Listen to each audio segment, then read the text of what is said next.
Dear students, क्या हाल है जी आपके। उम्मीद करता हूँ आप ठीक होंगे। Welcome to the computer services academy. शुरू करता हूँ अल्लाह के बाबरकत नाम से, जो बहुत ही मेहरबान और निहायत रहम करने वाली ज़ात है। आज की इंपॉर्टेंट अपडेट्स आपके साथ शेयर करते हैं। सबसे पहले आपको ये एक पीपीएससी की तरफ से एक चेंजिंग नज़र आ रही होगी एडवर्टाइजमेंट नंबर 21/20/24 में। एडवर्टाइजमेंट नंबर 21 जो 2024 की आई थी, जिन लोगों ने भी इसके ऊपर अप्लाई किया था, ये जूनियर कंप्यूटर ऑपरेटर की सीट्स थी 12वें स्केल की पंजाब पब्लिक सर्विस कमीशन में। अब यहाँ पर सीट्स बढ़ाई गई हैं, ये एक बड़ी अच्छी बात थी आप लोगों के लिए। ओपन मेरिट की 1 से 9 कर दी गई थी, वुमेन कोटा की 1 से वो 1 ही रही, माइनॉरिटी कोटा की भी 1 रही, बट टोटल सीटें 3 से बढ़कर 11 हो गई। तो जिन लोगों ने भी अप्लाई किया था, भरपूर तरीके से तैयारी करें। कंप्यूटर ऑपरेटर की सीट थी और आई थिंक इसका सारा का सारा जो सिलेबस था वो कंप्यूटर बेस्ड ही था। तो कंप्यूटर का कंप्लीट आप हमसे सिलेबस हासिल कर सकते हैं। कंप्लीट लेक्चर जो हमारे सुपर सेक्शन वाले लेक्चर्स हैं वो आप हमसे ले सकते हैं। 12-13 टोटल लेक्चर्स हैं सारे के सारे, और उनके पीडीएफ नोट्स और टेस्ट लिंक्स। तो कंप्यूटर का जो हमारा शॉर्ट कोर्स है, कंप्यूटर के रेलिवेंट जितनी भी सीट्स आती हैं 10 दिनों में 12 दिनों में आप कंप्लीट प्रिपरेशन कर सकते हैं। डिस्क्रिप्शन में जाएं, आपको डेमो लेक्चर्स भी मिल जाएंगे, आपको हमारे एकेडमी का व्हाट्सएप नंबर मिल जाएगा। हाँ जी, एक और इम्पोर्टेंट बात, एकेडमी का super premium session new batch start हो चुका है, आप उसके अंदर भी एनरोल हो सकते हैं, जहाँ पर आपको ऑल 10 सब्जेक्ट्स की प्रिपरेशन करवाई जाएगी। उसके बाद जी तहसीलदार के हवाले से, तहसीलदार का आपको पता है कि कुछ लोग बार बार अब भी सवाल पूछ रहे हैं। मैं हैरान हूँ कि सर ये एक पेपर हुआ, क्या यही पेपर होना था बस, क्या और पेपर नहीं होंगे? तो मैं बारहा आपको बता चुका हूँ कि ये आपका स्क्रीनिंग टेस्ट हुआ है, लेकिन ये स्क्रीनिंग टेस्ट उस टाइप का नहीं है कि आप जस्ट 40 मार्क्स लेकर और बातचीत ख़त्म हो गई। 40 मार्क्स जिस बंदे ने ले लिए, 40 या 40 प्लस, वो नेक्स्ट फेज़ में चला गया है, वो नेक्स्ट फेज़ में चला गया। लेकिन इस जीके के पेपर के मार्क्स काउंट होंगे आपके ओपन मेरिट में। आपका जो आगे मेरिट बनेगा उसके अंदर इसके मार्क्स काउंट होंगे। अब जिस बंदे के 40 मार्क्स हैं और जिस बंदे के 70 मार्क्स हैं, वो इक्वल तो नहीं ना हो सकते। 70 प्लस वाला जो है ज़ाहिर है आगे जाएगा। पेपर थोड़ा सा आप लोगों ने देखा होगा कि हल्का फुल्का सा टफ था, थोड़ा सा, बहुत ज़्यादा नहीं, बहुत ज़्यादा इजी भी नहीं था, बहुत ज़्यादा टफ भी नहीं था, मीडियम सा एक पेपर था। लेकिन यहाँ पर एवरेज जो कैंडिडेट्स हैं उनका 60 स्कोर बन रहा है। एवरेज कैंडिडेट्स की मैं बात कर रहा हूँ, ठीक है। जो एक्स्ट्रा ऑर्डिनरी स्टूडेंट्स हैं वो तो 70 भी यहाँ पर ले जाएंगे। तो पेपर 3 जो है आपका हो चुका है। अब आपका पेपर 1, पेपर 2 एंड पेपर 4 होगा। पेपर 4 आपका रेवेन्यू लॉस के हवाले से। रेवेन्यू लॉस के ऊपर मैं मजीद एक वीडियो बना दूंगा आने वाले दिनों में। इंग्लिश एसे एंड कंपोजिशन में बिल्कुल ऐसे ही पेपर आएगा जैसे आपका पीएमएस का पेपर होता है इंग्लिश का। बस फ़र्क ये होगा कि यहाँ पर आपसे एक छोटा सा ऐसे भी लिखवाया जाएगा, 30 नंबर का, 40 का या 50 नंबर का। चांस ये होगा कि शॉर्ट ऐसे यहाँ पर वो देंगे 25 से 30 नंबर का, और बाकी जो पीएमएस में जिस तरह इंग्लिश आती है वैसे ही यहाँ पर इंक्लूड कर दिया जाएगा। इसी तरह उर्दू एसे एंड कंपोजिशन, ये बिल्कुल पीएमएस की तर्ज पे आएगा। जिस तरह पीएमएस के अंदर वहाँ पर ऐसे भी होता है, 25 नंबर का ऐसे होता है पीएमएस में। बाकी कुछ फ़िक्रे होते हैं, कुछ जुमले वो दे देते हैं, उनकी दुरुस्ती आपने करनी होती है।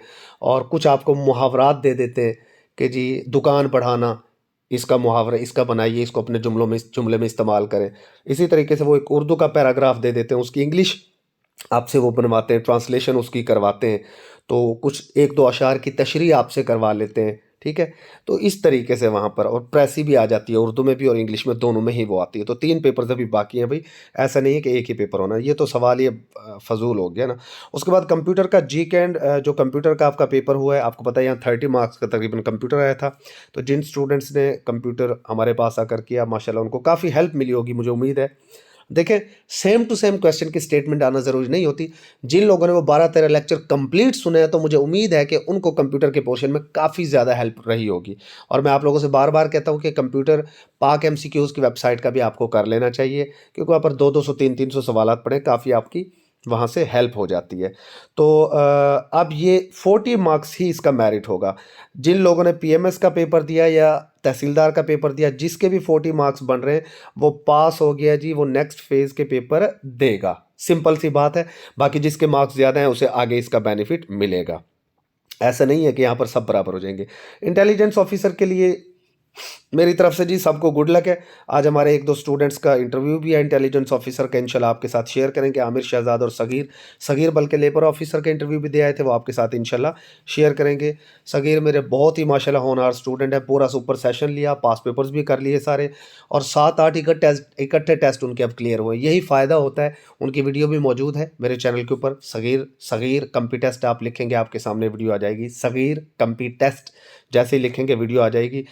उन्होंने क्या किया जी, सुपर सेशन कंप्लीट लिया, अपने नोट्स बनाए और पीपीएससी पास पेपर्स भी पढ़ लिए। अब हर पेपर में माशाल्लाह 75-80 स्कोर इनका आता है। तो 17, 18 और 20 को जिनका जी इंटेलिजेंस ऑफिसर का इंटरव्यू है, आप सबको मेरी तरफ से गुड लक। और जिसका कल या परसों है तो वो भी मुझे मॉक इंटरव्यू बेशक आज शाम को दे दे, कोई फ़ी नहीं होगी, फ्री ऑफ कॉस्ट आप मुझे मॉक इंटरव्यूज़ का दे दें। तैयारी तो खैर अब उसकी हो ही चुकी है। ये हमारा सेशन चला था जी इंटेलिजेंस ऑफिसर के हवाले से। सलमान हैदर साहब का मैं शुक्रिया अदा करता हूँ, असिस्टेंट डायरेक्टर इंटेलिजेंस बहावलपुर में होते हैं, बड़ा ज़बरदस्त इन्होंने मेरे साथ काम किया। मलिक अरशद साहब ने बड़ा काम किया, बड़ी इनकी हेल्प रही कैनाल पटवारी के हवाले से। और अभी ज़िलादार की जो सीट्स आ रही हैं वहाँ पर इनकी खिदमात हम लेंगे। Canal patwari, assistant SNGD, assistant Punjab police, इन सब के इंटरव्यूज़ की प्रॉपर प्रिपरेशन इंशाल्लाह करवाएंगे। तस्लीम रज़ा साहब ने भी जितना हो सका एक्साइज इंस्पेक्टर में हेल्प की। उसके बाद जी यहाँ पर LDA की जो सीट्स आई थी, AD LDA की 16 सीट्स, इसका भी हमारा सुपर सेशन के अंदर प्रिपरेशन जारी है। जिन लोगों ने अप्लाई कर रखा है आप बिल्कुल यहाँ डिस्क्रिप्शन के अंदर जाएं और हमारा सेशन ज्वाइन कर लें। इसका तो जीके का पेपर ही है, ऊपर वाले की मैं आपको बार बार बता चुका हूँ कि हो सकता है कि वो सिर्फ इसका जीके का पेपर ही अनाउंस कर दें, या साथ AD लोकल गवर्नमेंट की तरह इसमें सेकंड फेज़ रख के आपका वो क्या कहते हैं उसका इंग्लिश का पेपर या एक आध उर्दू का या कोई लॉज जो है LDA के हों उनको शामिल कर सकते हैं। चांसेस यही है कि इंग्लिश वगैरह का पेपर यहाँ पर लिया जाएगा, ठीक है। नेक्स्ट उसके बाद जी आपके कुछ क्वेश्चंस आए हुए हैं। लिटरेसी मोबिलाइजर कैंसिल हो गया जी, फी रिटर्न हो रही जी, बिल्कुल मैंने बताया था लास्ट वीडियो में, ये कैंसिल हो गया है और ये वीडियो इसीलिए बनाई गई थी कि अब ये पेपर्स नहीं होंगे। उसके बाद जी अस्सलाम वालेकुम सर, चीफ ऑफिसर में MPA MBA में फर्स्ट डिवीजन लिखा हुआ है और MA में नहीं लिखा हुआ। देखें ये एक ना बड़ा टेक्निकल पॉइंट है कि MA और MSc के अंदर उसने ना फर्स्ट डिवीजन नहीं लिखा। तो जो लोग अप्लाई कर रहे हैं ना, ये मैं आपको एक बात बता दूं, आप लोग अप्लाई भी कर लेंगे, पेपर भी दे देंगे और इंटरव्यू के अंदर वो यही बात करेंगे जी ऑब्वियस थी फर्स्ट डिवीजन, ऑब्वियस थी। लेकिन आप लोग अपनी रिप्रेजेंटेशन देंगे रिटन फॉर्म में PPSC को, वो इंशाल्लाह इस तरह हम इन चीज़ों को फेस कर चुके हैं। और कोई बंदा अगर कोर्ट में चला जाता है, क्योंकि ये उनकी एक टेक्निकल एरर उनका है, अगर वो इसको एडिट कर देते हैं अभी तो कोई पता नहीं है, लेकिन चूंकि वहाँ पर MA MSc के साथ फर्स्ट डिवीजन नहीं लिखा हुआ, तो मैं ये कहूँगा कि जिस बंदे के अंदर तप्पड़ है, जिसमें दम है, वो कोर्ट से भी अपना राइट ले सकता है और वो PPSC के में अपनी रिप्रेजेंटेशन पेश करके कि जी यहाँ पर फर्स्ट डिवीजन नहीं थे, लिहाजा हमने अप्लाई किया था और हमें यहाँ पर पेपर देने का मौका दिया आप लोगों ने और हम इंटरव्यू में आए, लिहाजा हमारा राइट बनता है, तो आपको ये हक मिल जाएगा। मैं गारंटी नहीं दे रहा, लेकिन जिसके अंदर दम है ना बोलने का, वो अपना हक ले सकता है। हमारी कौम का मसला ये है कि हम लोग जहाँ बोलना चाहिए वहाँ बोलते नहीं हैं और जहाँ नहीं बोलना चाहिए वहाँ हम बोलते हैं। जैसे कुछ लोग अब यहाँ कमेंट्स में आकर बोल देंगे कि सर जी मैं तोड़े कहने ते फलानी सीट दे अप्लाई किया सी, मैं रह गया। भाई मेरे कहने पर मैं मशवरा आपको देता हूँ, मानना ना मानना आपकी अपनी मर्ज़ी है, लेकिन मैंने देखा है कि कुछ लोग रिप्रेजेंटेशन के ज़रिए कोर्ट में जाकर हक हासिल कर लेते हैं। अभी आपके सामने तहसीलदार का पोर्टल 3 दिन के लिए उन्होंने लास्ट नाइट खोला था, हर किसी के लिए ओपन नहीं हुआ था, लेकिन जो कोर्ट में गए थे उनके लिए वो ओपन हो गया था। तो भाई जिसकी लाठी उसकी भैंस है, जो अपना हक लेना जानता है वो अपना हक ले लेता है। और जो लोग सिर्फ शिकवे शिकायत करते हैं, रोते रहते हैं, वो कुछ नहीं कर सकते अपनी लाइफ में, वो रोते ही रहेंगे। तो मैं तो यही कहूँगा कि आप इसके ऊपर अप्लाई करें। 600 आपकी फ़ी है, जस्ट पेपर दें, इंटरव्यू में जाएं। अगर वो आपको रिजेक्ट करते हैं कि जी नहीं जी आप इसके ऊपर एलिजिबल नहीं थे, तो आप कहें कि जी फिर एटलीस्ट हमारी फ़ीस है तो हमें वापस करना है। 600 तो आपका, यार 600 की औकात क्या है? बंदा पूछे 600 रुपये कोई इतनी बड़ी अमाउंट है कि आप इसकी तफ्तीशें कर रहे हैं, इसकी तहकीक कर रहे हैं? भाई अप्लाई कर दो, सिंपल यार, अप्लाई करो, अल्लाह ताला करम करेगा, ऊपर वाले पे छोड़ दो, अप्लाई करो। वैसे भी आप PPSC की प्रिपरेशन कर ही रहे हो, ये एक पेपर भी दे आना है, तो जनरल नॉलेज का ही पेपर, तो ये भी दे आना दरमियान में जाकर, देखी जाएगी। मेरे ख्याल से अप्लाई करना चाहिए जिनकी फर्स्ट डिवीजन नहीं भी है। MA MSc वालों की बात कर रहा हूँ, MBA MPA में फर्स्ट डिवीजन उन्होंने लिखा है, MA MSc वालों को अप्लाई कर देने चाहिए। सर तहसीलदार की सीट्स कितने अरसे बाद आती हैं? ये बेटा जी अब नहीं आएंगी 3-4 साल, क्योंकि एक तो इनकी अपग्रेडेशन होने जा रही है, 17 स्केल की होने जा रही है। तो जिन लोगों ने ये पेपर दिया है अभी तहसीलदार का, जो पास कर जाएंगे MCQs वाला पेपर GK का, उन्हें चाहिए टिका के मेहनत करें। उसकी वजह है कि नेक्स्ट टाइम बड़े कभी चांसेस है कि PMS के थ्रू आया करेंगे अब सीट्स। अगर ये 17 स्केल का अप्रूवल हो गया तहसीलदार का, तो नेक्स्ट टाइम ये एक्साइज एंड टैक्सेशन ऑफिसर की तरह ये तहसीलदार की सीटें भी PMS के थ्रू अनाउंस हुआ करेंगी। सर इसके इंटरव्यू की प्रिपरेशन कैसे करें? PS PCS IR ये आप मुझे व्हाट्सअप कीजिएगा, यहाँ पर मैं आपको नहीं गाइड कर सकता इस तरीके से। हाइट का इशू है जी, वरना शौक बहुत है इंस्पेक्टर FIA लगने का। चलें जी, अल्लाह ताला अब हाइट का इजाफा तो एक ऐसी दुआ है कि पतरी पूरी होती है कि नहीं। बहरहाल और बड़ी जॉब्स हैं जी। जिनका 24 नवंबर को मिस हो गया था ड्यू टू ट्रैफिक रीज़न, उनका क्या होगा? वो तो जी कहते हैं ना जी, गई भैंस पानी में, रात गई बात गई हो गई है। तो जो लोग कोर्ट में चले गए हैं, जो लोग उस केस को परसू कर रहे हैं, जिन्होंने अपनी रिप्रेजेंटेशन दी है, पीपीएससी को कंप्लेंट्स की हैं, तो अगर असिस्टेंट पंजाब पुलिस का ओल्ड केस का पेपर ये लेते हैं, जो कि बड़े चांसेस है कि ये पेपर इंशाल्लाह ये आज आ जाएगी बहुत जल्द, ये आपको ना नज़र आएगा पीपीएससी के ऊपर नोटिस इनकी तरफ से कि जी ओल्ड केस पंजाब पुलिस का पेपर होने जा रहा है, इंशाल्लाह वो होगा। तो आप अब ये आपके पास मौका है कि उसके अंदर आप शामिल हो सकते हैं।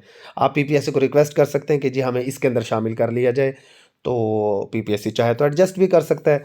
बहरहाल चांसेस कम है, लेकिन एक कोशिश आप लोग कर सकते हैं, कोर्ट के थ्रू ही आप लोग ये हक ले सकते हैं, क्योंकि पीपीएससी असिस्टेंट पंजाब पुलिस का ओल्ड केस का पेपर होने जा रहा है। लेकिन यार ये ना करना कि कहीं जो बेचारे पुराने जो अप्लाई किए बैठे हैं उनका भी काम ख़राब करवाओ। बहरहाल कोर्ट के ज़रिए आप अब हक ले सकते हैं और कोई चांस नहीं है। सर एक छोटा सा सवाल, तहसीलदार के जीके वाले में मार्क्स वाले में 100 लेने हैं, 40 लेने या मेरिट पे आने वाले? भाई 40 पे आप पास हो गए, लेकिन मेरिट में ये काउंट होंगे आगे चल के। एडी लोकल गवर्नमेंट का सेकंड पेपर कब तक होगा, मैं इसको कंफर्म करता हूँ जी। तहसीलदार की 2 सीट्स डिसेबल पर्सन की थी जी, बिल्कुल वो इन्होंने नोटिफिकेशन जारी किया था, 2 सीट्स मेरे ख्याल है थी इसकी। जूनियर क्लर्क की सैलरी कितनी होती है जी? ये डिपेंड करता है आप किस डिपार्टमेंट में जूनियर क्लर्क जा रहे हैं। अगर आप फॉर एग्जांपल किसी एजुकेशन बोर्ड में जूनियर क्लर्क जा रहे हैं, वहाँ सैलरी ज़्यादा होती है। सिविल सेक्रेटरीट में जा रहे हैं, वहाँ सैलरी ज़्यादा होती है। अमूमन 11वें स्केल की जो सैलरी है, वैसे तो वो 45 से 50 हज़ार होती है। अभी कैनाल पटवारी में स्टूडेंट्स हमारे गए, उनकी तकरीबन 55 प्लस बनी है। वैसे डिपार्टमेंट टू डिपार्टमेंट वेरी करता है, 50 के राउंड अबाउट आपकी सैलरी बहरहाल होती है, 50 टू 60। तहसीलदार का बस एक ही पेपर होना? नहीं जी, तहसीलदार के 4 पेपर हैं यार, क्या करते हो। Assistant Punjab police old case का पेपर इंशाल्लाह जी होगा, बहुत जल्द होगा। इंटेलिजेंस ऑफिसर के इंटरव्यू कब से स्टार्ट है? ये जी स्टार्ट हो गए, 17, 18, 19 हो रहे हैं पेपर्स। पीएमएस का सेकंड फेज़ का पता करवा दें यार। इसके ऊपर ना बहुत ज़्यादा सोशल मीडिया के ऊपर बातें चल रही कि जी 15 जनवरी से होगा, 15 जनवरी से। तो ये मैंने भी कुछ लोगों से पता किया, इसके मुतालिक इतलात मेरे पास भी यही है कि ये पीएमएस का जो है ना सेकंड फेज़, क्योंकि सीएसएस स्टार्ट होने जा रहा है ना 15 फरवरी से मेरे ख्याल है। फरवरी में फिर सीएसएस स्टार्ट हो जाएगा, तो अगर ये पीएमएस नहीं लेते तो फिर इन्हें सीएसएस की वजह से रुकने पड़ेगा। लिहाजा चांसेस यही हैं कि जनवरी में ये हो जाएगा। तो आप लोग अपनी मेहनत जनवरी के हिसाब से जारी रखें, आप लोग अपनी मेहनत को जनवरी के हिसाब से जारी रखें। बाकी अल्लाह करम करेगा, क्या पता डिले कर भी दें। चांसेस ज़्यादा जनवरी के ही नज़र आ रहे हैं। उसके बाद जी एफपीएससी में जो टेस्ट्स आप लोगों के होने हैं, तो 26 से 31 जनवरी तक ये आपका फ़ेज़ 4 स्टार्ट हो रहा है 2024 का। इसके अंदर वो जो एसएसटी की सीट्स आई थी ना फीमेल्स की, वो भी यहाँ पर शामिल है भाई। एसएसटी 17 स्केल की एजुकेटर आप करते हैं, तो एजुकेटर्स की सीट्स आई थी। जिन लोगों ने तैयारी की है, मेहनत की है, और जिन्होंने मुझसे रब्ता भी किया, मैंने आप लोगों को बता दिया था कि परवेज़ इकबाल साहब की जो एमएड क्वालीफाई या बीएड क्वालीफाई के एमसीक्यूज़ हैं, उनको अच्छे तरीके से कर लें। उसके बाद क्रक्स ऑफ एजुकेशन से एमसीक्यूज़ को कर लें। पाक एमसीक्यूज़ में बहुत सारे टॉपिक वाइज एजुकेशन के एमसीक्यूज़ पढ़े, वहाँ से कर लें, तो आपका ईजिली ये पेपर निकल जाएगा। 20 मार्क्स की इंग्लिश के लिए सिर्फ और सिर्फ एफपीएससी के आखिरी 7-8 सालों की जो इंग्लिश आई हुई है, सिर्फ वही कर लें, वहीं से इंशाल्लाह आपका कवर हो जाएगा। 7-8-10 सालों की, 10 सालों की खासतौर पर आप इंग्लिश वहाँ से कर लें एफपीएससी की, वहाँ से बड़ा आपका ईजिली हो जाएगा। आखिरी बात जी पीएमएस मिनिस्ट्रियल के हवाले से, पीएमएस मिनिस्ट्रियल इंशाल्लाह इस वीक इसकी एडवर्टाइजमेंट आ जाएगी। ये कंफर्म न्यूज़ है, आप लोगों के लिए बहुत बड़ी खबर है जी। पीएमएस मिनिस्ट्रियल का इंशाल्लाह इस हफ्ते एडवर्टाइजमेंट आ जाएगा। 21 सीट्स हैं, और अपकमिंग वीडियो में मैं इसके ऊपर भी आपको गाइड कर दूंगा। एक और इम्पोर्टेंट बात, हम एक नया इजाफा अपने चैनल पर करने जा रहे हैं। मोहम्मद शहबाज हैदर साहब यहाँ पर आप लोगों को गाइड किया करेंगे। जनरल जो सीट्स आती हैं, जॉब्स आती हैं ना, तो डेली वो जनरल जॉब्स की एक वीडियो यहाँ पर आपको मिला करेगी। पीपीएससी, एफपीएससी, कमीशंस की जॉब्स के हवाले से मैं आपको गाइड करता रहता हूँ। शहबाज साहब यहाँ पर जो जनरल सीट्स आती हैं, एनटीएस के थ्रू, ओटीएस हो गया, पीटीएस हो गया, या और जो जनरल डिपार्टमेंट की सीट्स आती है, वो डेली आपको 1-2 जॉब्स के हवाले से यहाँ पर अपडेट्स इंशाल्लाह मिलती रहेंगी। डिस्क्रिप्शन में जाएँ, हमारे डेमो लेक्चर्स चेक करें। हमारा news session, new batch start हो चुका है। एडीएलडीए, ज़िलादार, जितनी भी अपकमिंग सीट्स हैं उसको ज़ाय ना करें। इंशाल्लाह ज़िंदगी भर उस सेशन को आप याद रखेंगे कि हाँ यार कुछ सेशन लिया था और तैयारी हुई थी। स्टे ब्लेस्ड, अल्लाह हाफिज़।